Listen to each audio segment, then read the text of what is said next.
Coming to the stage is an actor, rapper, TV personality who has leveraged massive success on YouTube into building his own legacy in the entertainment industry. He's been featured on epic rap battles of history, MTV's Wild 'N Out, Basic to Bougie, Deliciousness, and so much more. In 2014, his YouTube channel was listed on New Media Rockstar's top 100 channels. Please help me welcome to the stage my good friend, Timothy Chantarangsu. Yay! Hey, you want to know a fun fact, Kev? This is all about fun facts. You want to know a fun fact? I do. My birth name. I mean, as you know, my last name is Chantarangsu. Yes. But my first name is actually just Tim. What? What? It's just Tim on my birth Your certificate. birth name is Tim. Yeah, it's not Timothy. It's just So Timothy De La Ghetto was a nickname? Well, I just thought it flowed better with the De La Ghetto moniker. You know what I'm saying? So What are you saying to me? This whole time, my life has been a lie. Is Santa Claus not real? Marquita Bradley, are you even a black woman? Cam, are you pressing buttons? Your birth name is Tim? It's just Tim, plain old Tim. Yeah. I think the thought process. My parents thought I would already be struggling with like the long last name, so they was like, "Let me just keep Let's give as short as possible." Yeah. I did not know that. Just Tim. Just Tim. And I don't have a middle name. So they were like, Chantarangsu was a lot. Yeah. Just go Tim and nothing else. It was a struggle for a little kid in school. Like, I remember specifically studying how to spell my last name. Really? When I got old enough to the point where I was like, writing letters, I was like, all right, CHAN, and had to learn it, you know what I'm saying? Because it's long. It is. Chantarangsu. So I actually want to skip to that since we're talking about it already. Sure. Yeah. So most of us who followed you as OG YouTuber, Tim is on my Mount Rushmore of YouTubers, by the way. Oh, Kev. Tim, Issa Rae, Dormtainment, there's really no fourth. Those are the three people that I spent most of the time when I was supposed to be working at Boeing watching on YouTube. But I knew you as Timothy De La Ghetto. Yes, sir. Right?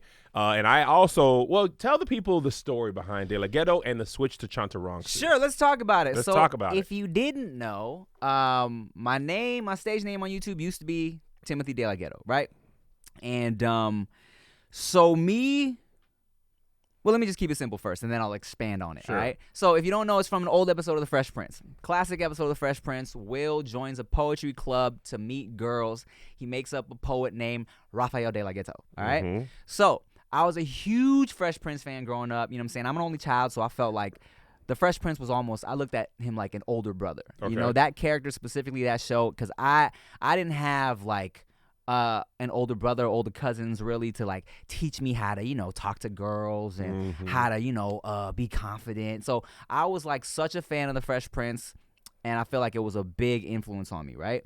And then it was also just Will Smith was a big inspiration to me. When I was a youngin', I decided I'm going to follow in Will Smith's footsteps, and I'm going to do everything he's done, which is rap, TV, movies. I made a plan for myself. I called it the Fresh Prince format. I was like, I'm going to follow this format. It's the FPF, all right? That was my plan for my life. Okay. So when I started making YouTube videos, I would just be freestyling. There was a lot of just freestyle videos. And then one day I was freestyling. I said Timothy De La Ghetto, and I'm like, this is stuck. Because actually my original account that got hacked when I had like 50 subscribers was just Funky Fresh. Funky Fresh. This was like 05. Okay. Just a bunch of just stupid videos, right? Yeah. And then so that got hacked. Someone guessed my password, deleted my videos because my password was funky, actually. This was the early stages before you really thought you had to have a difficult password, right? And I was a youngin', just signing up for stuff. Oh, man. So anyways, I was freestyling. I said Timothy De La Ghetto in a freestyle, and it stuck. I was like, this is a catchy YouTube name, right? Yeah.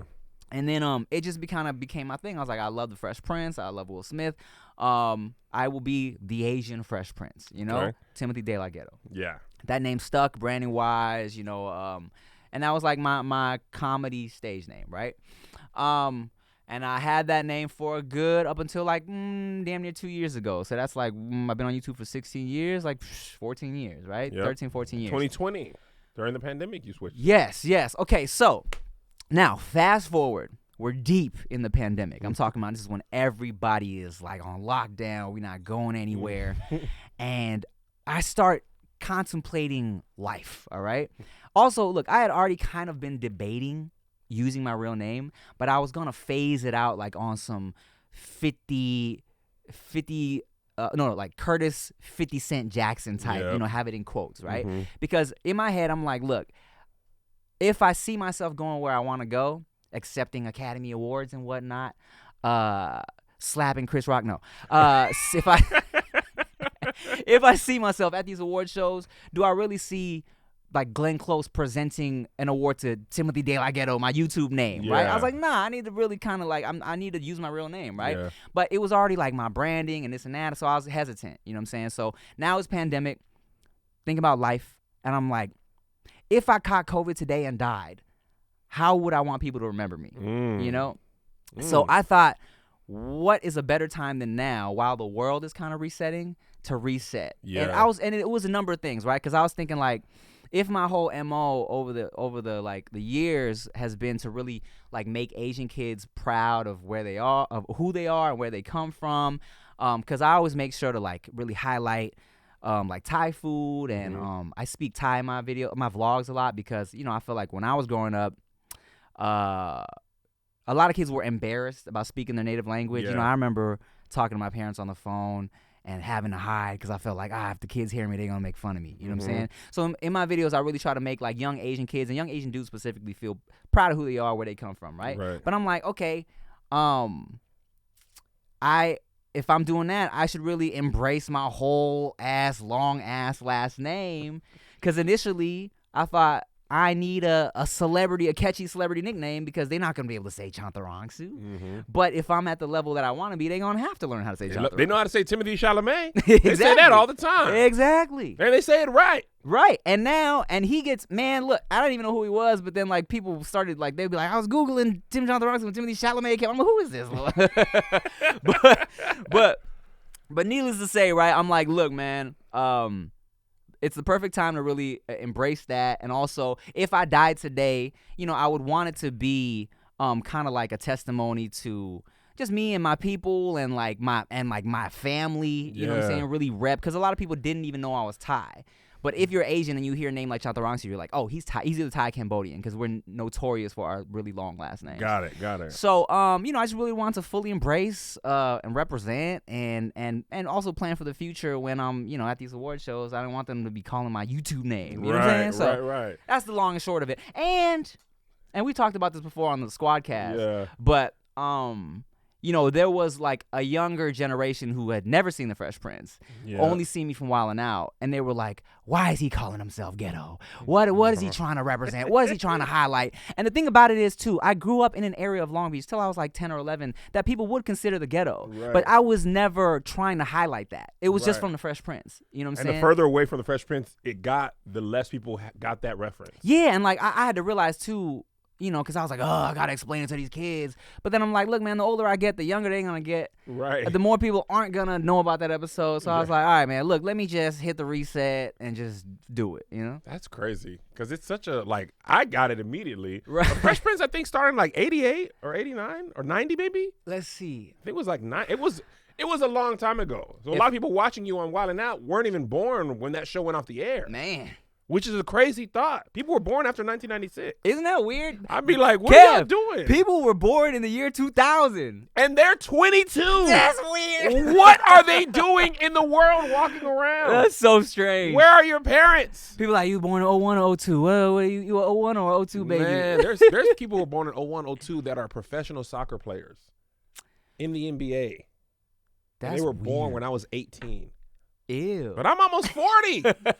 Kids gonna keep being born. My nieces and nephews are having children. I had a baby. You had a baby. What the hell? By the way, I love your dad content. Tim as a dad, it was like all the puns you've been doing for a long time now are properly framed. Man, I try to tell, because they'll hit me with the dad joke energy coming in. I'm like, I've been making these jokes since before they call them dad jokes. You were calling them puns. I just like puns. But actually, look, side tangent. I feel like I've been talking a lot, but this is what it's about. Side tangent. A lot of rapper bars are just puns framed differently. Because I tried to tell people one time. Because I tweeted one time like, "Oh, I hate my dentist he always hurts my feelings, right?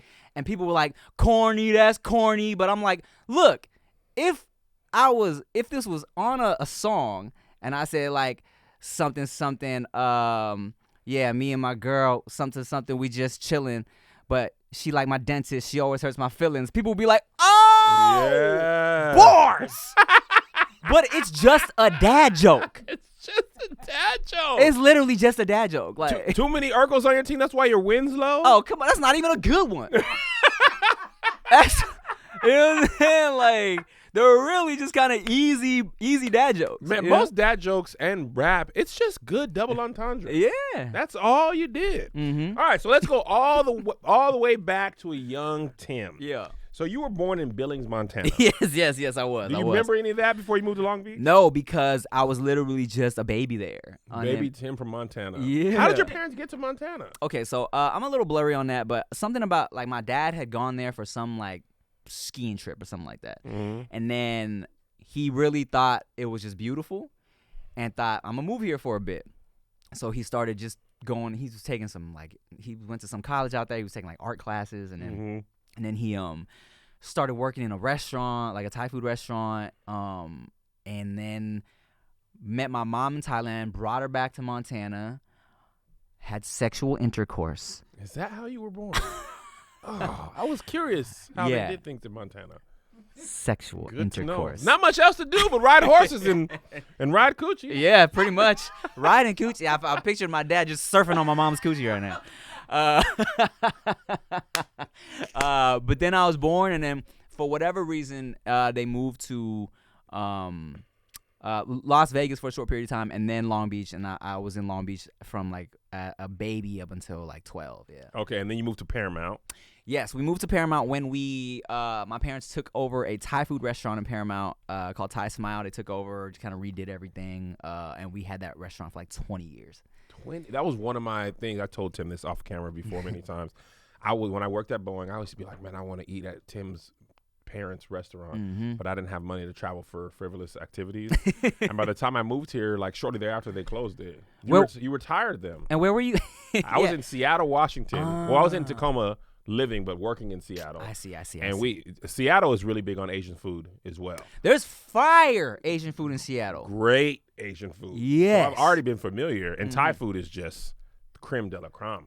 Top tier. Top tier. Pad See Ew. See, most people are at Pad Thai. Yes. If you ain't really had Pad See Ew, if you really even, are you going down the menu? I agree. Pad See Ew, looking at me. I can tell by the way that you're feeling me. That's great.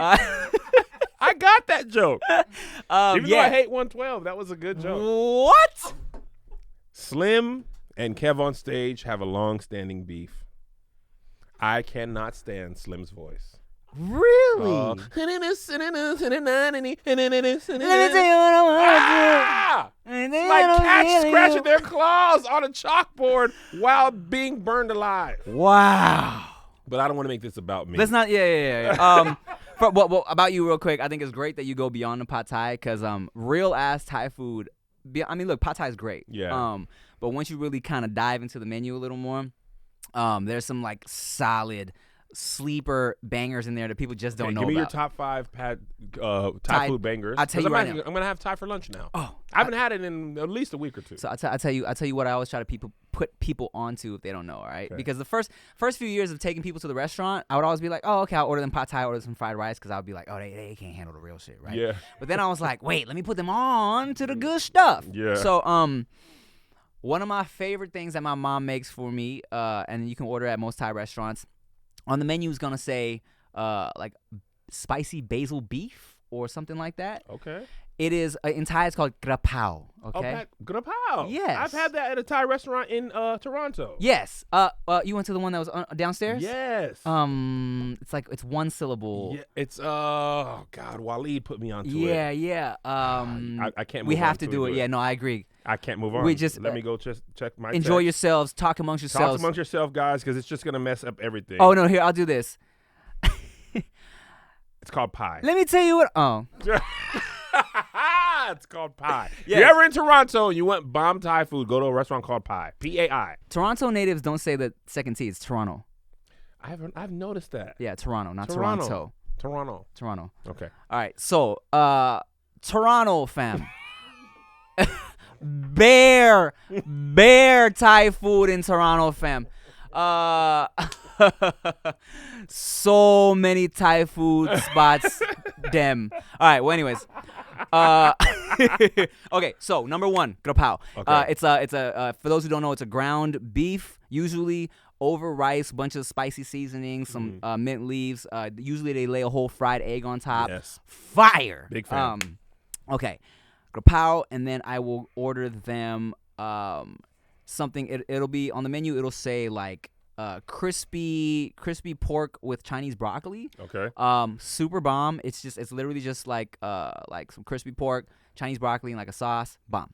Okay. A lot of people will go for the tom yum soup. Okay. Yep. But I say if you want to take it next level, there's a tom kha soup. I'm a big fan of tom kha. Yes. I never said out loud until you said it, but I've ordered it.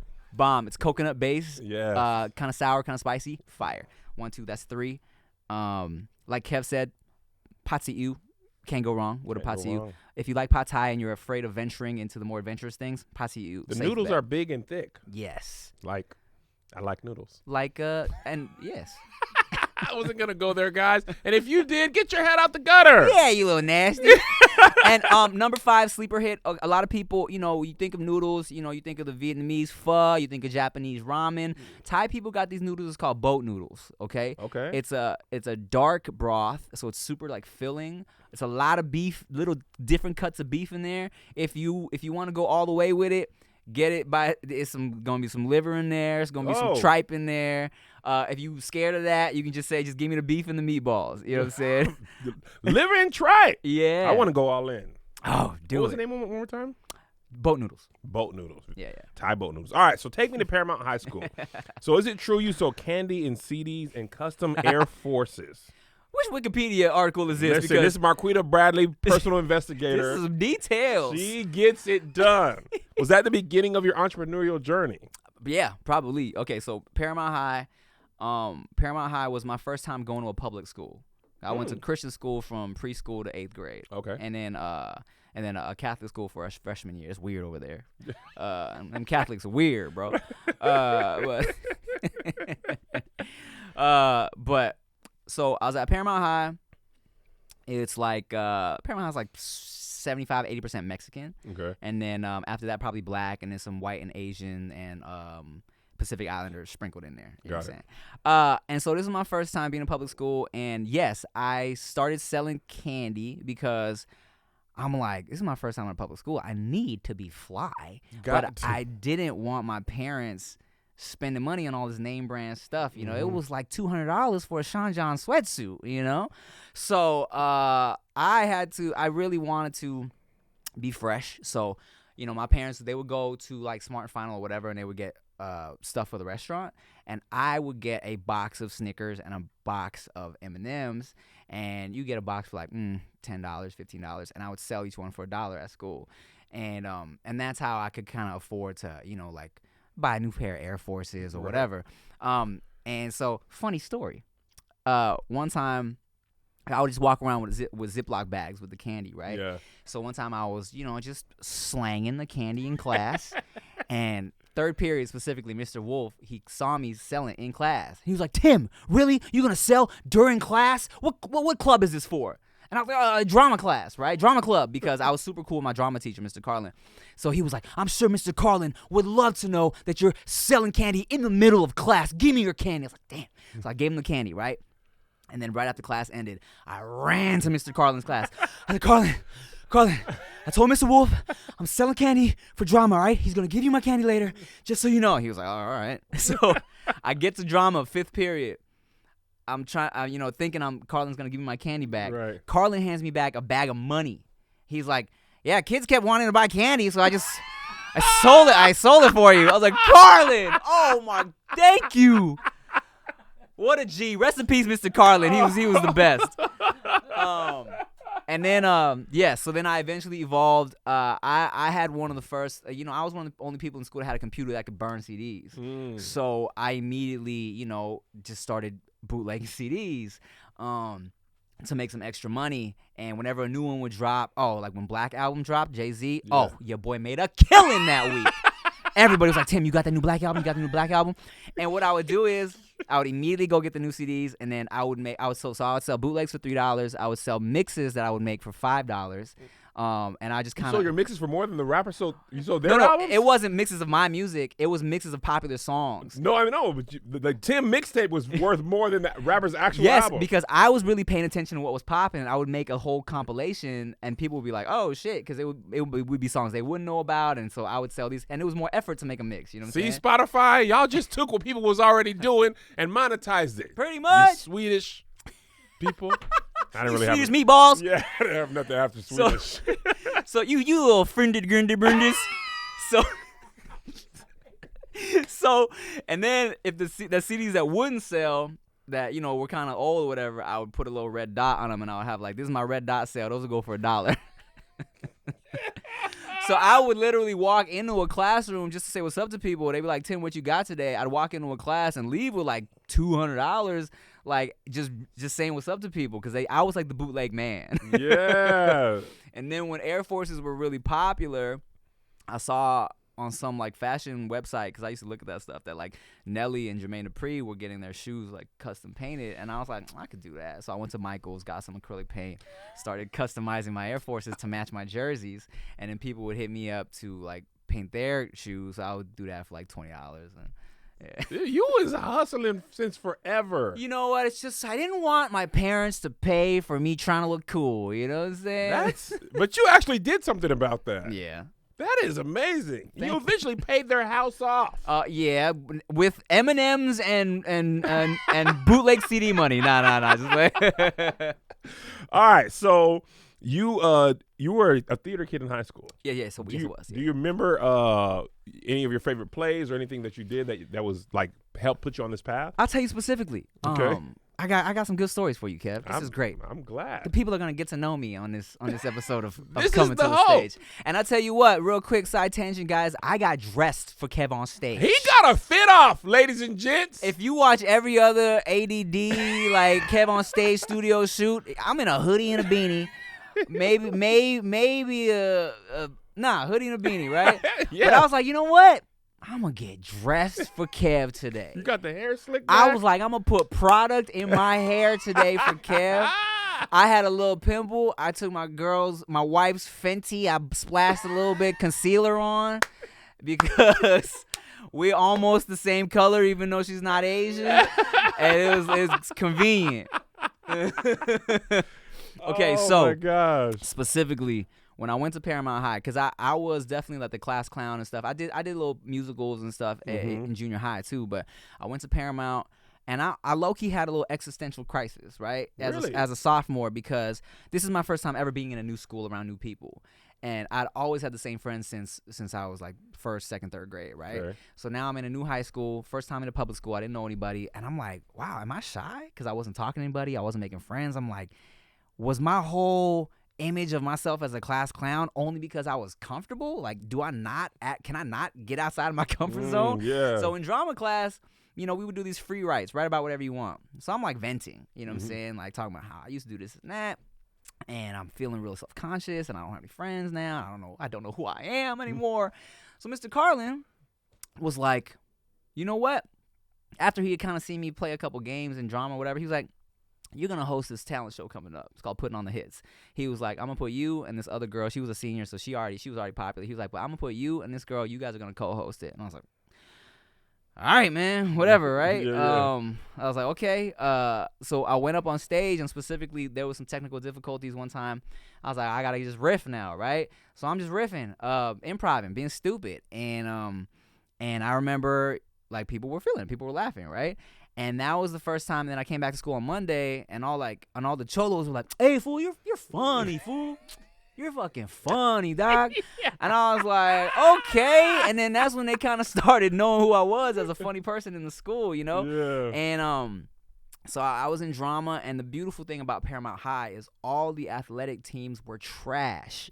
So there was no hierarchy of popular like athletes and nerds. It was kind of like everybody was just chilling, right? Right. So I was this like popular dude, but I was in drama class, you know what I'm saying, with the theater kids, and there was no like, you was square for being in drama. So I was just really having fun, and I was able to really kind of like, meet some good people. It's like Super Ego, my boy Eric, I met him in drama class. Ever since then, so sophomore year I was in Oklahoma. That was my first musical. Yep. You ever seen it? I have not seen it in full. I've seen a couple of like the more popular songs. There's a bright golden haze on the meadow. There's a bright golden haze on the meadow. The corn is as high as an elephant's eye, and it looks like it's climbing clean up to the sky. Oh, what a beautiful morning. Oh, what a beautiful day. I've got a beautiful feeling. Everything's going my way. Oh my God! I did not expect that, even knowing who you are. I'm just a girl who can't say no. Kissing's my favorite food. With or without the mistletoe, I'm in a holiday mood. Do you remember everything still? A good majority of it. Yeah. Yeah. Oh my gosh! I do that with Hamilton. When I take you out tonight with me, honey, here's the way it's gonna be.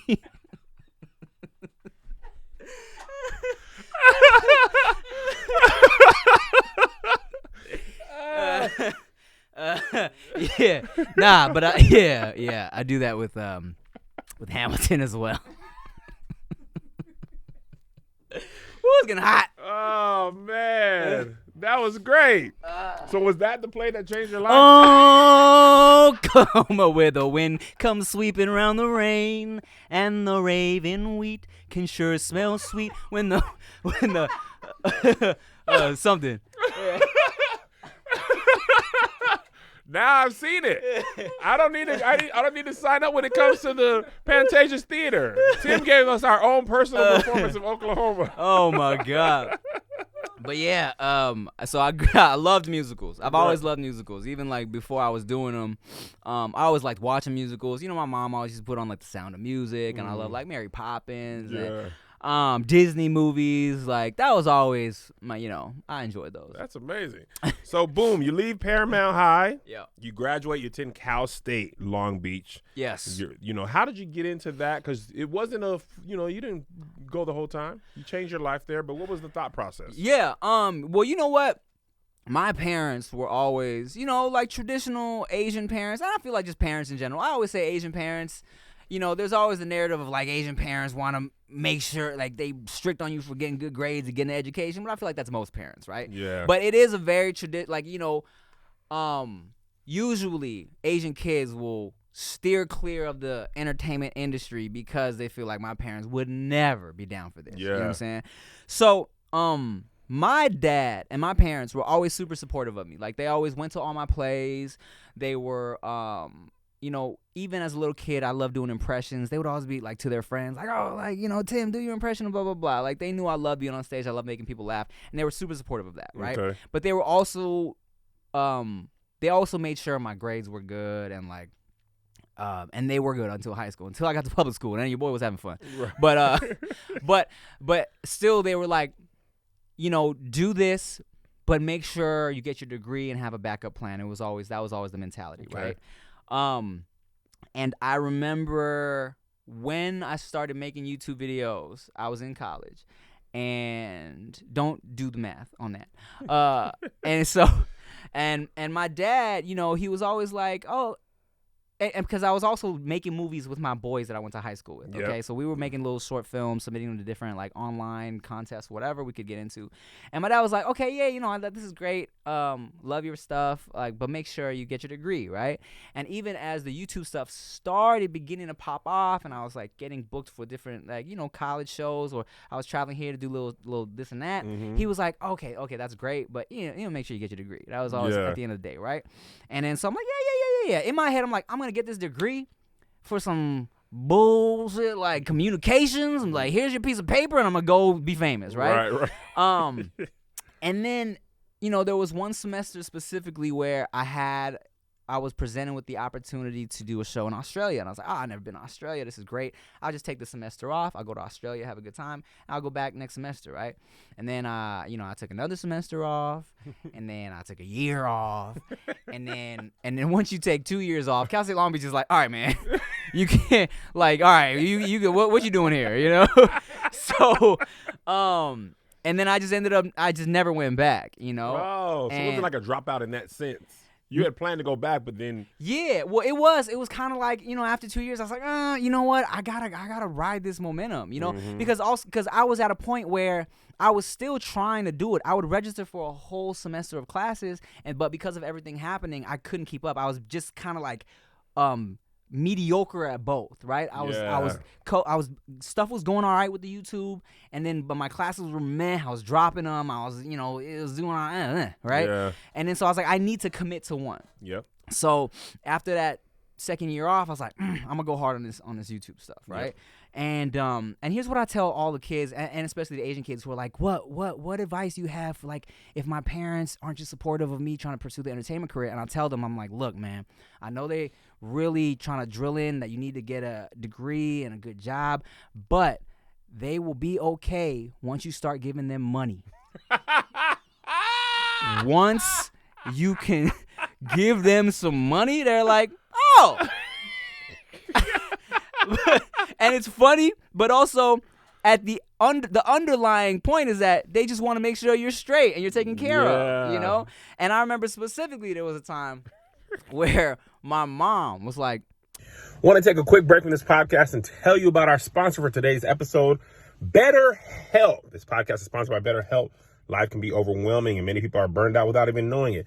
Symptoms can include lack of motivation, feeling helpless, trapped, detachment, fatigue, and more. Listen, I'm feeling burnt out right now. I just shot 19 days of my own show. In between that, I had to shoot 8 episodes of a television show in one day, podcast every other Saturday, immediately traveled to my nephew's graduation without a moment's rest. And BetterHelp is helping me to get back to my normal self, okay? I'm sitting in the car right now, and I just had to take a moment, okay? Just been around everybody, and I'm like, man, enough. We associate burnout with work, but that's not the only cause. Any of our roles in life can lead to us feeling burned out. And BetterHelp Online Therapy wants to remind you to prioritize yourself. Talking with someone can help you figure out what's causing stress in your life. And I want you to be better, okay? BetterHelp is customized online therapy that offers video, phone, and even live chat sessions with your therapist, so you don't have to see anyone on camera if you don't want to. It's so much more affordable than in-person therapy, much more convenient, and you can match with the therapist in under 48 hours. Coming to the Stage listeners can get 10% off their first month at betterhelp.com/stage. That's BetterHelp.com/stage. And now back to the show. You're still gonna go back and get your degree, right? And I'm like, Mom, all right, look, you want me to go back and get my degree, or you want me to keep paying for your shit? She's like, okay. Yeah, okay, fine.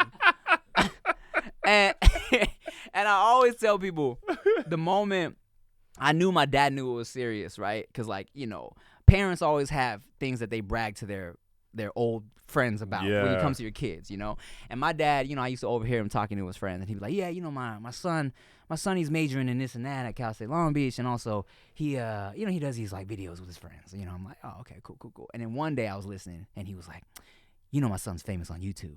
Oh. I was like, oh, he gets it. The game has changed. The game has changed. So before you were famous on YouTube, you actually did a thing called Kings of MySpace. Yeah. Talk to us about Kings of MySpace. Man, is this a Nardwar interview? I told you Marquita Brady don't play now. If she don't work on this show, this show is over. Man. I'm not going to do this if Marquita Brady don't do the prep. Well, doot doot a loot doot. Doot doot.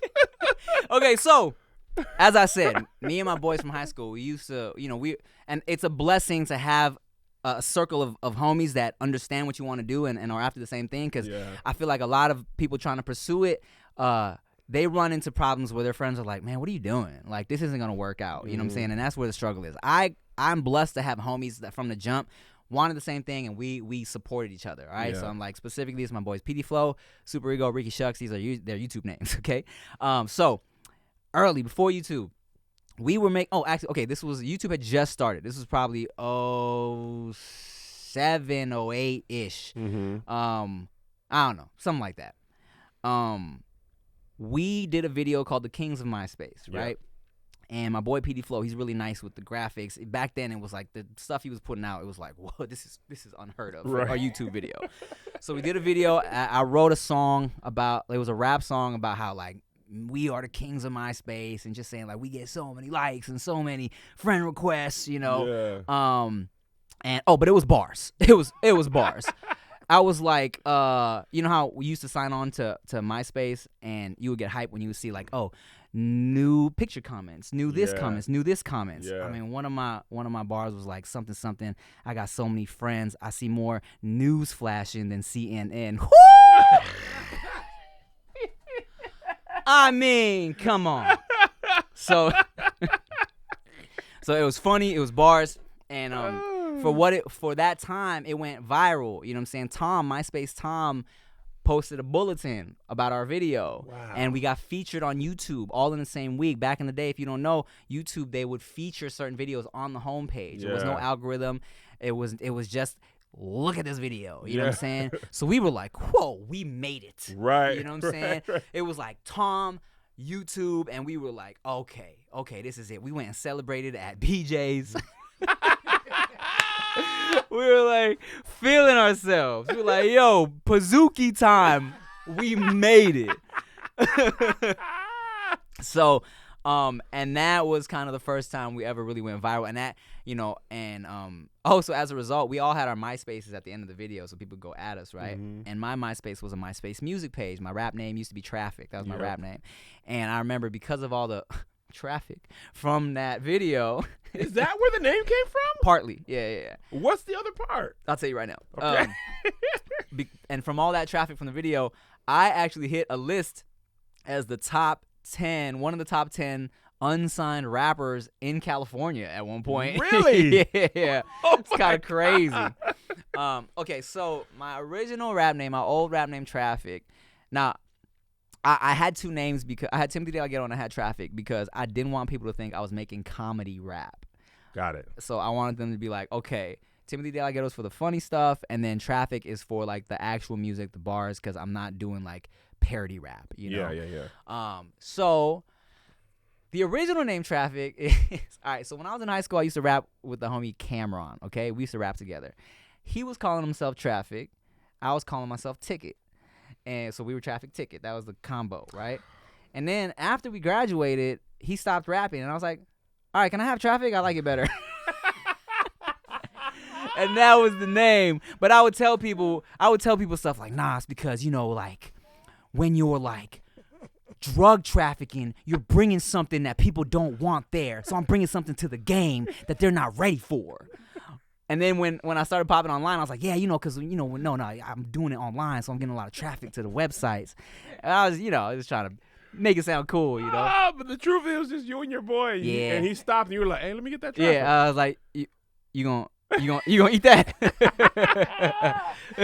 So in 2006, you released your first mixtape. Oh, yeah. Will Rap for Food. Yeah. Were you shocked by how well people received it? Well, actually, that was my second mixtape. Was it? My first mixtape ever was called The First Mixtape.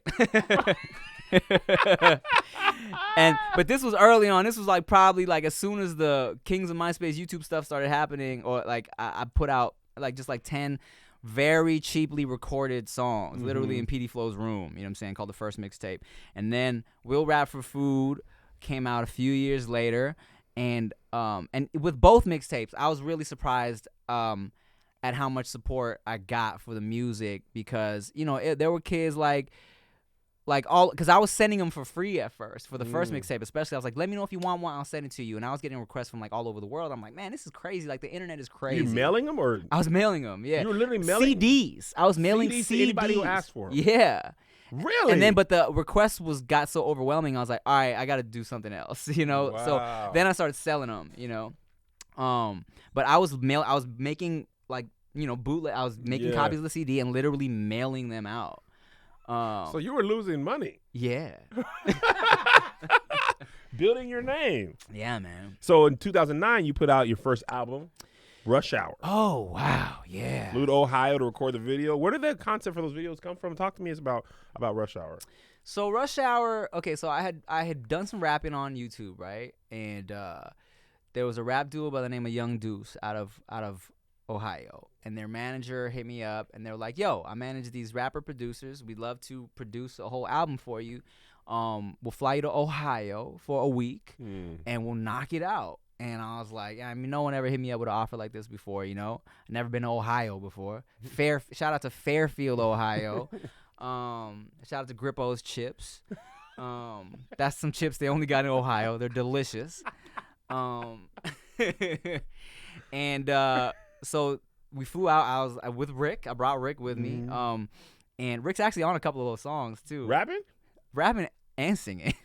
Rick, the man of many talents. Yeah, he was going by Rick Rude back then. This was before he was Ricky Shucks. So we knocked out the whole album in a week. That's why it was called Rush Hour. Oh. And because, you know, like, and the dudes that produced the album were black, and I'm Asian, of course, you know, Rush Hour. Have anything to do with the movie? No. Oh, okay. So it was just because it was like we knocked it out real quick. Got you know? it. And my name was Traffic. Got it. So knocked that out. Did a couple, you know, released a couple. It's some good songs on there. You know, some of it is like, you know, I wouldn't listen to it now, but I think I just put it on the other day. I was like, there's some all right songs on here. So around this time is the time you got fired from CPK. Yeah. Like, what was that about? So let me tell you. So I was working at California Pizza Kitchen. Shout out to CPK. I was working at California Pizza Kitchen, and I enjoyed the uniforms at the time, okay? It was slick. It was a white button-up, red or yellow tie, and some black slacks, and I thought it was a cool little outfit. And then they were like, we're going to switch to all black. Black button-ups, black pants. And at the time, so now I would love that outfit. But at the time, I was like, it's going to make me look short, right? And plus, we got that long-ass apron, too. I was like, I'm not feeling this, right? So Twitter wasn't so much of a monster as it is now back then. Like, back then, it wasn't such a force. You feel me? Yeah. So I was just bored at work. They just told us about the new uniforms that weren't rolled out yet. So I tweeted at California Pizza Kitchen. And I was like, black button-ups are the lamest shit ever. Put my phone back in my pocket. Went to go slang some pizzas. And then I get a DM from California Pizza Kitchen saying, thank you for your opinion on our new uniforms. What store do you work at? I was like, oh, God. Delete the tweet. I'm not replying to this, right? Back then, there was no information on my Twitter except for a link to my YouTube. My YouTube, only information it had was that I was from Long Beach, okay? California Pizza Kitchen hits up the general manager of the Long Beach area California Pizza Kitchen. Oh, my God. They're like, do you know this person? She's like, yeah, it's Tim. They were like, you got to fire him. What? Yes, because of that tweet, and they found another tweet where I said, time to go to work at California Pizza Kitchen that they did not like.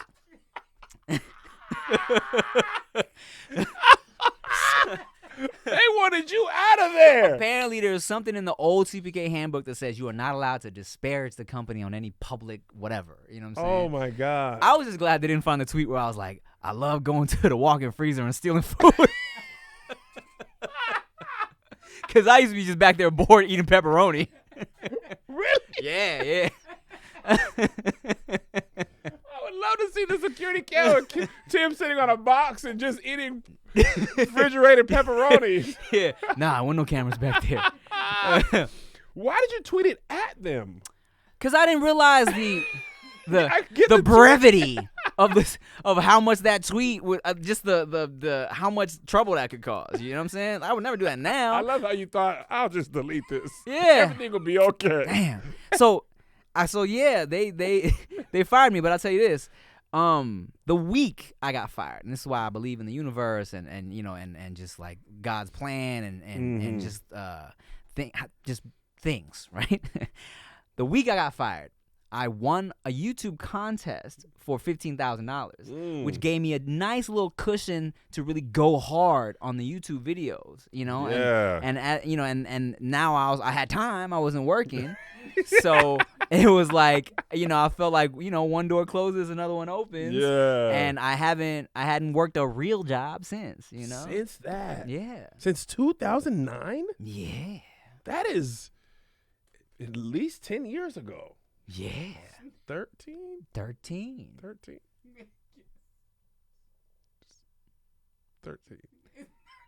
Okay. Mm-hmm. Those 9s and the 3 always throw me off. Okay, so in that same, so did you ever go back and work with CPK on like Brando or anything? No, I eat there all the time. It's really solid. People are actually surprised at how much I gas up CPK since they fired me, but it's delicious. It's really good. Like, it's a really good restaurant. Look, I love a good bougie restaurant. I love trying new restaurants, but CPK is like a solid. I can always depend on CPK. Listen, chicken barbecue pizza is solid. Oh, fire! Great apps. Strong drinks for a chain restaurant. You can get turned. Bro, CPK be like, you finna go home? Not today. I be like, man, it's 2 p.m. Yeah. I just want to have a little happy hour. They're like, no, this is the strongest drink ever. It's pretty great. So that same year, you shot High School Sucks the Musical. Yeah. And it was your first movie deal. And you said it was a stupid deal. Yeah, let me tell you. Why, Tim? Okay. So as a result of videos like Kings of MySpace, we also did one called Kings of YouTube. Both went like relatively viral, okay? Mhm. So as a result, my boy PD Flow, he's getting some meetings, right, with production companies, movie companies. I would go as far to say we were the first YouTubers to get a movie deal. All right. Okay. Because this was so early. So Lakeshore Entertainment hit us up. They were like, "Would you like to, do a movie?" Right? And we were so just thirsty, right? And we had never worked with companies at this scale before. We didn't know what was a good deal, what wasn't. Mm-hmm. But it was, when I tell you, people that had experience would hear about our budget to make a movie, and they'd be like, "Is this for Crafty? Like what? Yeah. Like is this your lunch money?" Shocked at how much we were given. And PD Flow, like, you know what I'm saying, bless his heart, he was so just ready to prove himself. He was going into meetings like, "Oh, you want to offer me this? Psh, I'll do it for this." Less? Yes. Hey. He was doing that. Hey, and PD. we had to be. We were so young. I'd be like, "Bro, what are you give you doing?" $100,000. We'll do it for 25. He's like, "I'll tell you what, I do it for this." No, 125, 25,000. Because he's like, "Nah, I'm building relationships by showing." I'm like, man. So we ran out of money. Okay. We're filming this movie, super shoestring budget. We ran out of money, and when we were like, "Yo, we would like more money to finish this," they were like, "Nah." So it got caught in this like limbo, you know what I'm saying? Well, we never finished it, but we had released 2 or 3 like music videos from the movie as like teasers, because we were supposed to be done by a certain amount of time, but we couldn't finish it. So now, I mean, when I say to this day, I still get, "Hey, what's up with High School Sucks the Musical?" Because it never came out. Wow. But it did. So here's some other like just stupid industry nonsense, right? Yeah. It did get acquired by another company, and they gave us money to finish it. We ended up finishing. The movie's done, but this company owns it, and they're not doing anything with it. Really? So it's just on this like proverbial shelf somewhere chilling. Oh my. Yeah. I And didn't know you finished it. it's done. And the dude that like one of the heads of that company, he follows me on Instagram, and I'll be like, "Hey man, how much to buy this off you, bro?" Right. But he hasn't seen a DM or he hasn't replied. And Come on and give it to the people. we might have to edit some things now, because some of the jokes we wrote 10 years ago probably Oh yeah. probably wouldn't work now. But That's the thing about the internet, man. 10 years ago was a different time. yeah. And the internet, see, I have this theory, and we it's a quick aside. Comedy has always been changing. Right? You always had to change with the time. The internet has just captured the old time. Yes. Before the internet, there's a time where blackface was not only acceptable, it was the number one style of stand-up. Mm-hmm. And I saw a newspaper clipping of when people were like, you really can't do that. And blackface comedians, white dudes were like, what am I supposed to do now? So the whole, you're taking comedy, the fun out of comedy has been happening since, the beginning of time.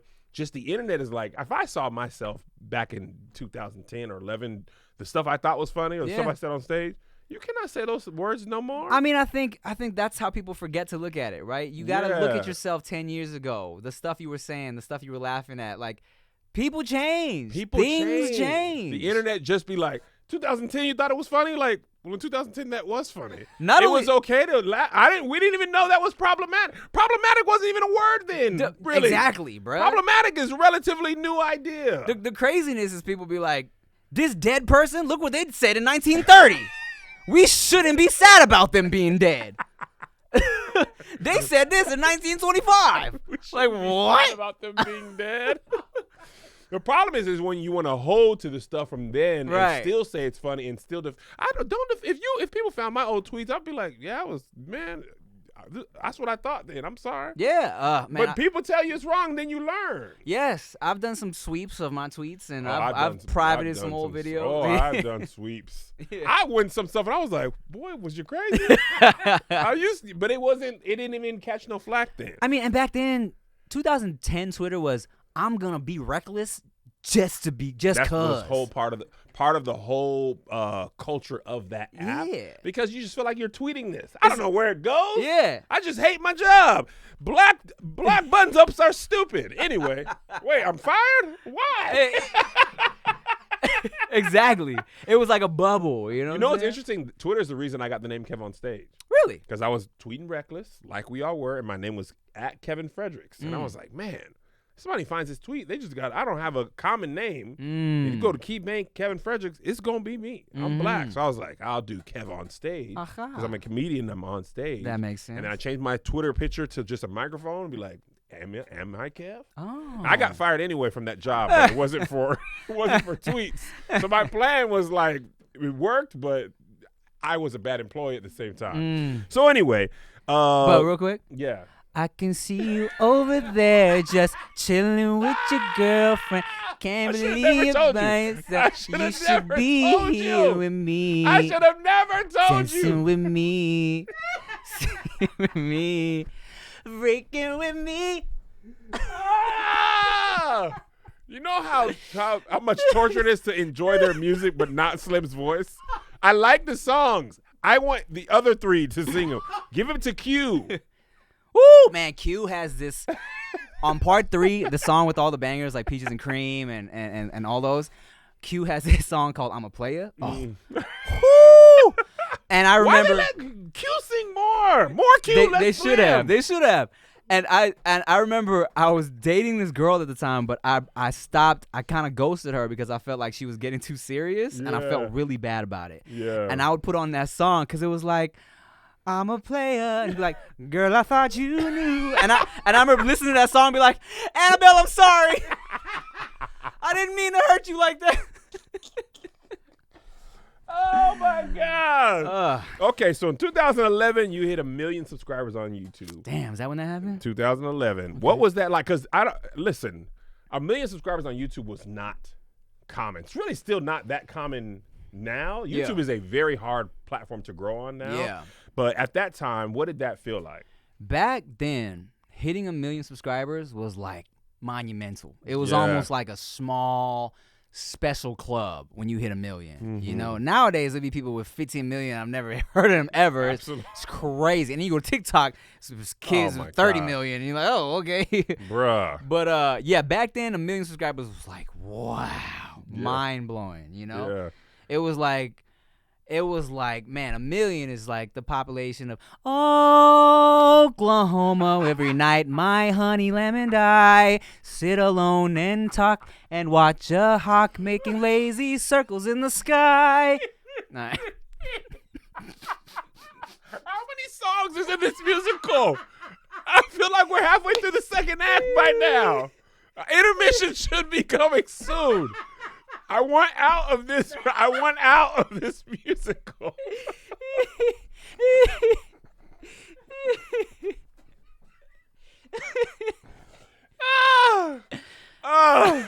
Okay. So let's fast forward a little bit more to 2012. Yeah. You joined the cast of MTV's Wildin' Out, right? Yeah. And, I mean, you were a mainstay for a long periodically time Yeah. on Wildin' Out. After being a mainstay on YouTube and never stopping YouTube, what did that do for you? I know it brought you all kinds of new fans who didn't even know about you from YouTube. Like, talk to me about how big that was for you. Yeah, Wildin' Out for me was more than anything, it was a validation for me for all the times, all the years on YouTube, especially where I would tell people, guys, I'm going to be on TV. Yeah. I'm going to do this and this and that. I'm going to be on, like, real-ass television. Yeah. And for every hater that was like, man, you're never going to be on TV. You too short. Little do they know, everybody on TV is short as hell. Bruh, they really are. Yeah. People be short. Yes. And for everybody, it was like, man, your skin is trash. You ain't going to be TV. You ain't going to be on TV. But little do they know, makeup artists be on point. It was like, my mom would always be like, you gotta take care of your skin if you're gonna be on TV. I'm like, Mom, if you knew what these makeup artists can do. So, but yes, just to prove people wrong and just validate for myself, like what I always told myself when I got on TV, it was like, yes, I told you, and to me, yes, you were right, you know? Yeah. And it was great to really be able to put that on my resume as someone who's coming from the internet on a time where, you know, if you were a YouTuber, you know, because it was really just YouTube back then. They'd be like, what you one of them internet people? You know, oh, you make a little YouTube video? As a diss. Yeah, as a diss. Yeah. So, I mean, YouTube it's weird because YouTube is now, I feel like, held on a higher pedestal than, oh, you a TikTok, you a Viner, or a TikToker? Right. You know? But, it was that moment was very just kind of like yes for me, you know, and it was dope to be able to represent for my people, you know, as the token Asian on there, cause you know I always tell people too, like for me, being the only Asian dude,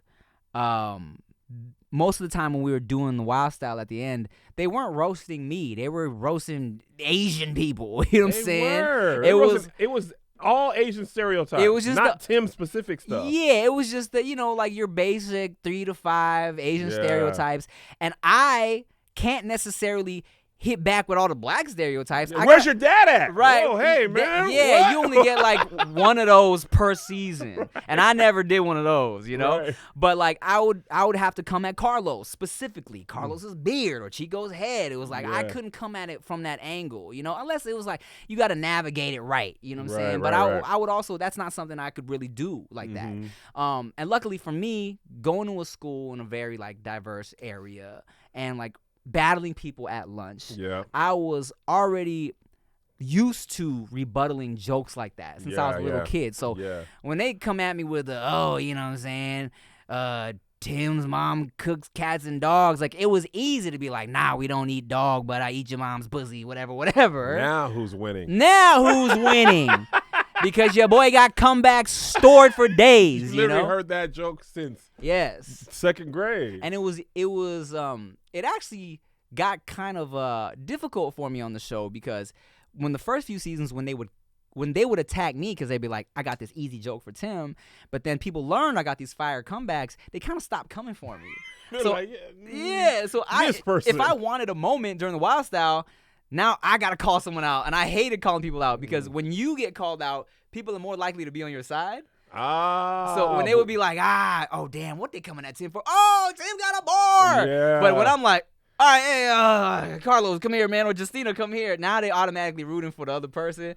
That is true. Yeah. I never realized it's that. a whole process. It's a whole thing. Yeah. It's a production, by the way. I went to a taping of an episode. I was like, first of all, they shoot for like 3 hours. Yeah. For like a 30-minute episode. Most of the jokes don't even make it. Exhausting. And like, Wildin' Out is like, you're constantly just like, it's after a day of Wildin' Out, you're just mentally drained. I bet. I remember first season, or one of the seasons, they premiered with the last episode we filmed. And I was tired. Yeah. You know what I'm saying? I was out of jokes. I was tired. And so that episode, I was dead. But they premiered with it because it was Rick Ross, and he was our biggest guest that season. So everyone was like tweeting me like, Tim, what's wrong, bro? Where your jokes at? I'm like, man, look, I'm sleepy.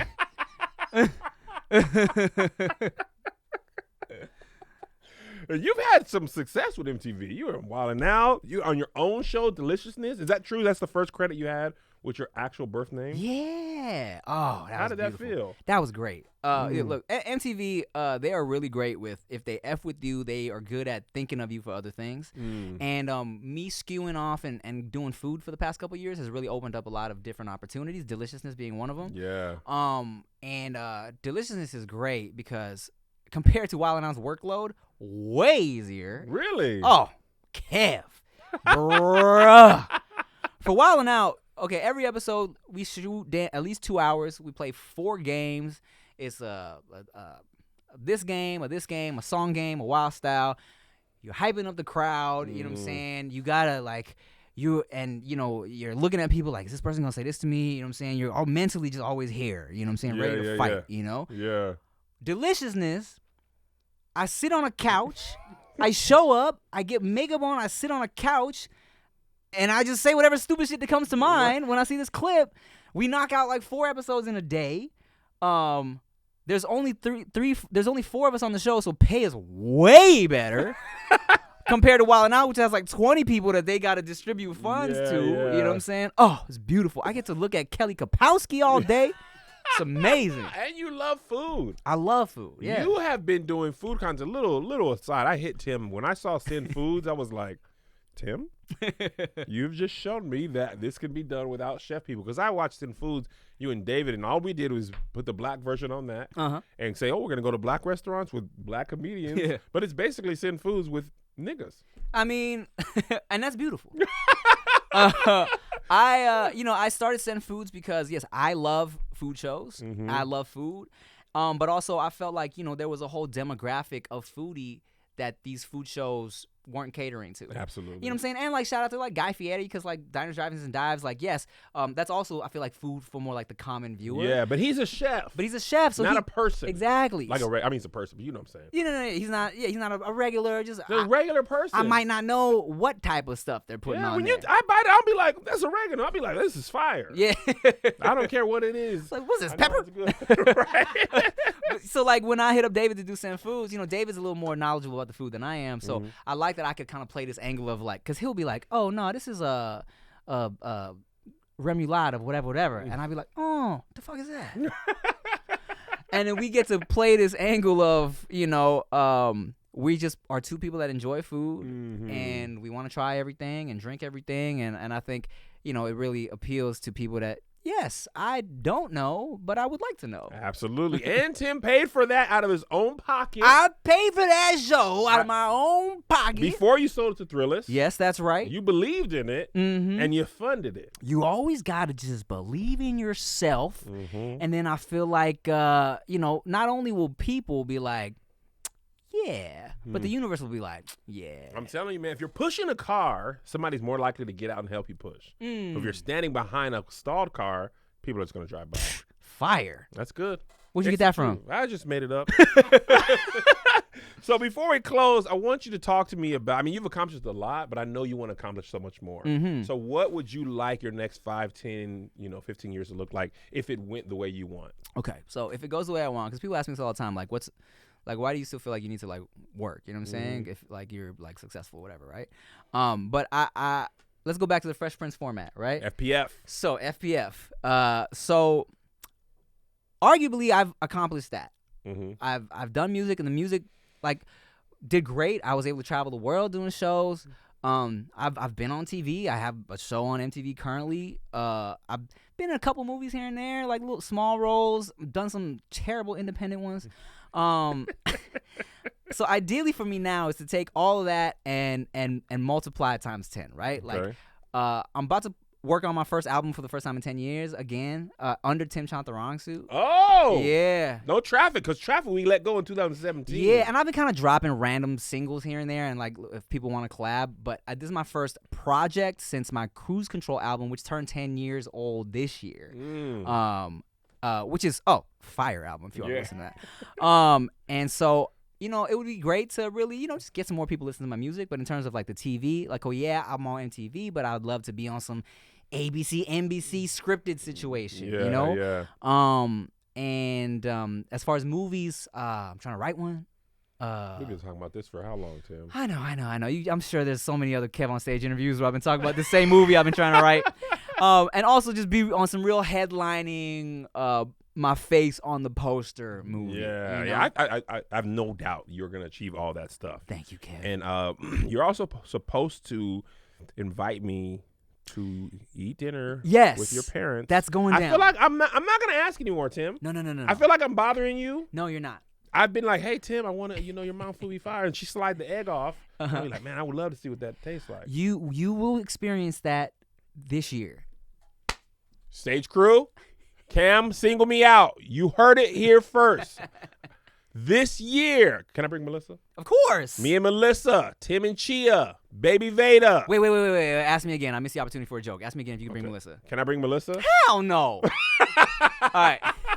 God, I wish I would have got that. All right. This year. All right, before we go, we have Kev's top 10. We asked this of every guest. The only thing we ask is you be honest with your answer. Oh, my gosh. Okay. All right, here we go. Number 1, who's your favorite person? Chia. All right. Number 2. Wait, take it back, Veda. My daughter. Number 2, what's one of your happiest moments? Happiest moments was paying off my family's mortgage. Mm-hmm. Yes. That was one of my happiest moments, too. Oh, thanks, kid. For you. Yeah. What was one of your saddest moments? Saddest moments was this time this fool Omar ate my Cheetos without asking me. They were jalapeno cheddar chips. Cheetos has this flavor called jalapeno cheddar. They're delicious. I had my own bag. I left them on a seat. He grabbed them and just started eating them. Who does that? Omar does that. That was just off. Like that's the first thing that came to mind. All right, grits, salt and pepper, or butter and sugar. I go with the butter and salt actually. We were right there. Sweet potato pie or pumpkin pie? Ah, man, you know what? I didn't really grow up with sweet potato pie like that. I'm gonna say pumpkin pie. Neither did I, Tim. Neither did I. Anita Baker or Patti LaBelle? Here's a funny story.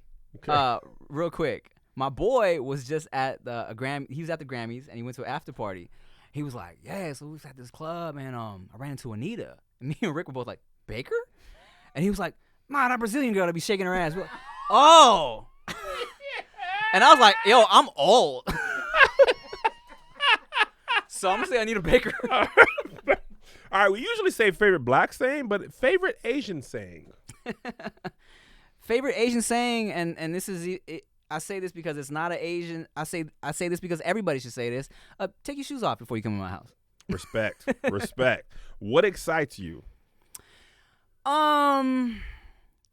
Being able to do what I love and make a living off it. It's as simple as that, isn't it?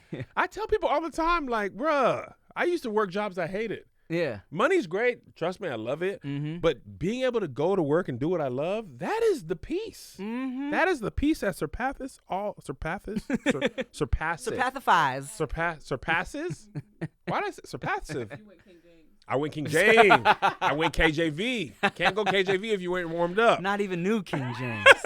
All right, surpasses. What bores you? What bores me? What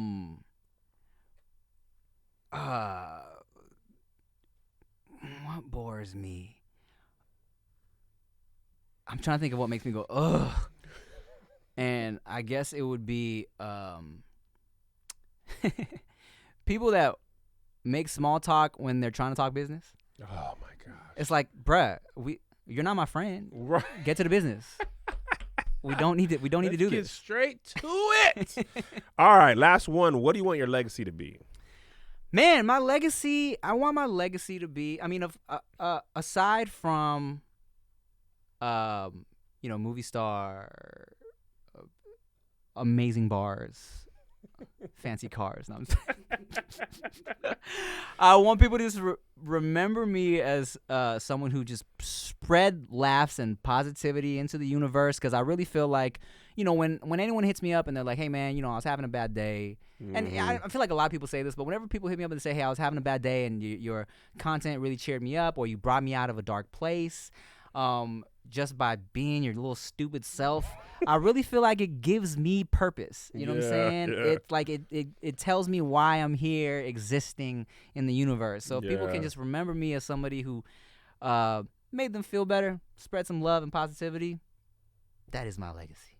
Ladies and gentlemen, Tim Chantarangsu. Oh, and made Asian dudes sexy out here in these streets. Making Asian dudes sexy in these streets. Tim, tell them where they can find you, what to look forward to, and all that jazz. Yeah, you can find me youtube.com/Timothy if you enjoy entertaining podcasts and if you like just fun food videos as well, and just good stuff. Instagram is just my whole name, Tim Chantarangsu. You can look forward to the Tim Chantarangsu album coming soon. Maybe not soon, but eventually. And if you want to look at an adorable baby, follow me on Instagram and watch my vlogs. There we go, ladies and gentlemen. Please follow Tim. Follow him to greatness. Thank you so much. If you're watching this and you watched it with ads, then that means you don't have the KevOnStage Studios app, where we have the ad-free version. I got the app. You got it? I sure do. I'll show you right now. Pull it up. I'll show you right now, bro. Real friends, get in the app. I do it, and I watch the episodes of Black People Don't Do Improv that I'm on, and then I close it. No, just kidding. That's a joke. Look. Oh, he has it with Disney Plus in the same box. Bam. Disney Plus and KevOnStage Studios. That's a real friend, ladies and gentlemen. Tim Chantarangsu, thank you for pulling up, Tim. It's always a pleasure. Thank you guys for watching. We'll see you next time. Bye.